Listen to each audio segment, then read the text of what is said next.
Assalamualaikum warahmatullahi wabarakatuh. Perkenalkan, nama saya Agus Abdul Razik, NIM 0510137048. Baiklah, di sini saya akan menjelaskan peta tata guna lahan di Kota Pagar Alam, dan juga saya akan menjelaskan apa itu tujuan tata guna lahan dan manfaat peta tata guna lahan.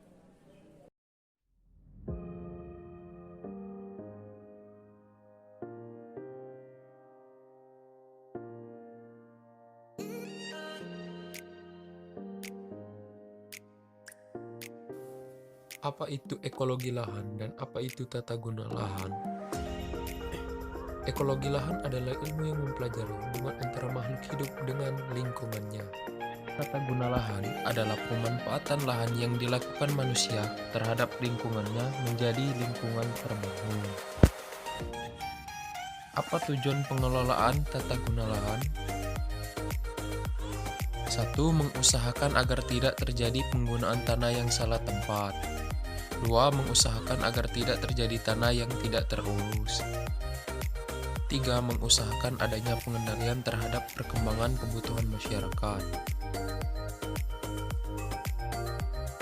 Manfaat tata guna lahan. 1. Tata guna lahan yang baik bisa membawa dampak positif bagi perkembangan ekonomi. 2. Bisa terjadinya pemerataan fungsi lahan yang baik dan sekaligus menjaga sumber daya alam.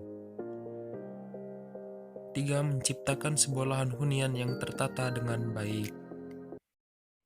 Baiklah, di sini saya akan menjelaskan peta tata guna lahan di Kota Pagar Alam. Saya membuat rancangan tata guna lahan di daerah saya, yaitu bertepatan di Desa Talangsawah, Kota Pagar Alam, Provinsi Sumatera Selatan.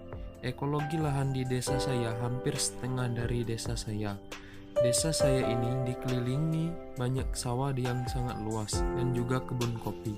Hampir di sekitar daerah sini sudah ditanami berbagai jenis tanaman. Jadi, bisa dikatakan bahwa hampir seluruh lahan yang ada di desa saya sudah terolah dengan baik. Di sini, saya membuat rancangan tata guna lahan yang ada di desa saya. Dari peta tersebut bahwa dapat dilihat ada banyak lahan. Contohnya yaitu untuk yang berwarna hijau untuk perkebunan kopi, sedangkan untuk berwarna merah muda itu tanaman padi, dan untuk berwarna biru itu kolam ikan.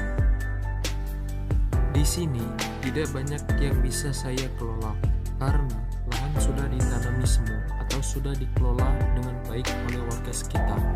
Untuk itu, rancangan pertama yaitu saya akan mengelola kolam ikan tersebut, karena masyarakat belum bisa menjadikan kolam ikan tersebut sebagai penghasilan banyak warga, hanya sekedar untuk mancing saja dan tidak dikelola dengan baik. Di sini saya akan mengelola kolam ikan ini dengan pembuatan pembibitan udang lobster air tawar, karena harganya yang mahal dan perawatannya tidak begitu susah. Pengelolaan ini akan menghasilkan keuntungan yang besar dan juga cocok untuk di lahan warga tersebut. Dalam perencanaan ini terdapat banyak tantangan yang dihadapi. Budidaya lobster air tawar adalah salah satu usaha yang cukup menjanjikan keuntungan besar bagi pelaku usahanya jika dilakukan dengan tekun. Keunggulan lobster budidaya air tawar ini bisa dibudidayakan dengan lebih mudah jika dibandingkan dengan lobster laut. Pertumbuhan lobster air tawar relatif lebih cepat dan rasa lobster yang sangat enak. Budidaya lobster air tawar memang tidak begitu sulit karena dapat dilakukan di mana saja. Contohnya pada kolam tanah atau kolam terpal dan lainnya. Ada beberapa kendala yang sering terjadi dalam budidaya lobster ini, yaitu harga jual lobster yang tidak stabil. Hasil lobster tidak bisa dipasarkan di pasar lokal secara langsung, apalagi dalam jumlah yang banyak. Kemudian, untuk pengelolaan lahan kedua, di sini saya akan melakukan perencanaan tata guna lahan pada tanaman kopi. Di sini tidak banyak yang saya akan rubah dari kopi, karena kopi di daerah saya hampir sudah bagus semua. Jadi untuk tanaman kopi saya akan tingkatkan kualitasnya. dan jumlah produksi kopi per tahun, dan juga bisa memperkenalkan kopi khas dari Kota Pagar Alam ke seluruh daerah Indonesia. Di sini saya akan menggunakan konsep petani kopi berwawasan lingkungan untuk model lahan tanaman kopi yang mendukung konservasi, yaitu menjaga keselamatan lingkungannya dengan cara membuat terasering karena terdapat banyak lahan miring di daerah saya. Kemudian, di pinggir areal tanaman kopi tersebut perlu ditanami pohon pelindung sebagai peneduh. Tujuannya ialah agar pohon kopi tersebut tetap terjaga dan tidak langsung terkena paparan sinar matahari.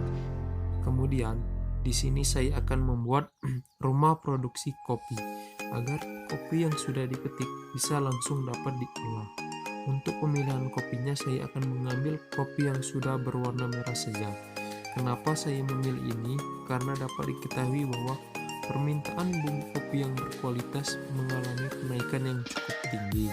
Kemudian, masyarakat sudah banyak yang mengkonsumsi kopi. Usaha ini sangat cukup menjanjikan untuk pemula. Perbandingan harganya cukup jauh dari kopi yang dikelola biasa dengan kopi yang dikelola dengan baik. Terdapat selisih harga per satuan kilogram dari kopi tersebut. Pada dasarnya, proses pengelolaan kopi ini memiliki tujuan akhir agar menghasilkan biji kopi yang siap di roasting.